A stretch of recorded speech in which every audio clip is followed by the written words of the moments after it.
As we look at an image of Christ on the cross, it's very easy for us to recognize his humanity. In his nakedness, he is made vulnerable and exposed, and we recognize his physical suffering.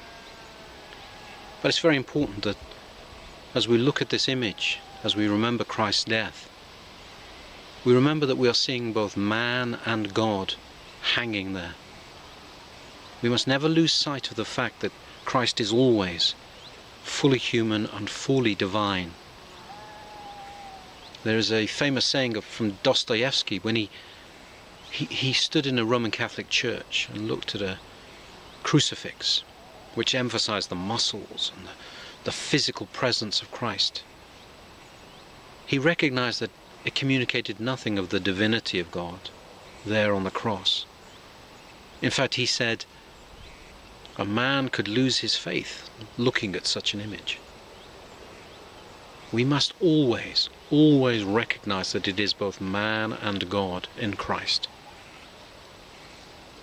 And there he is, naked and stripped, something that would have been so shameful, something that was intended to mock him, particularly in a culture in which he was born where people were so reserved and careful about how they dressed.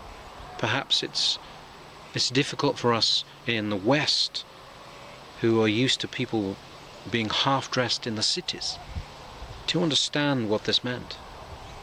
Because the way we dress may communicate a certain thing. It may communicate a state of mind inclined to sin, or a state of mind that seeks dignity.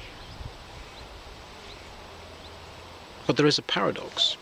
When we look at the life of Christ in the Gospels, in that moment when he calls Lazarus forth from the tomb, he calls him to life, and yet he instructs the disciples to unbind him, to loose him from his burial cloths.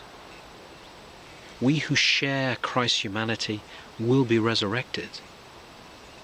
And yet the paradox is that we must be stripped inwardly to prepare for this, just as the disciples stripped, unbound Lazarus.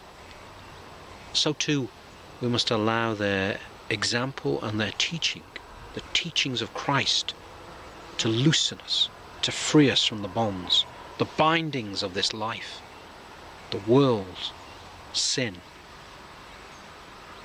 All of us, just as Christ is both God and man, all of us live here on earth, creatures, physical creatures, and yet we share in a spiritual nature.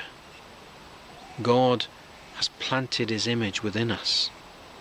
And so everything that we do, in every moment of our lives, yes, we get involved in the worldly pursuits that we have responsibility for, our family pressures and so on. We carry responsibilities. But in every moment of these, we may seek a spiritual reality. There is an opportunity to serve God, to be honest, to be fair, to be just in our dealings with other people. Just as we must not lose sight of the divinity of Christ, so too we must not lose sight of our calling to share, not by nature but by grace, in that divinity.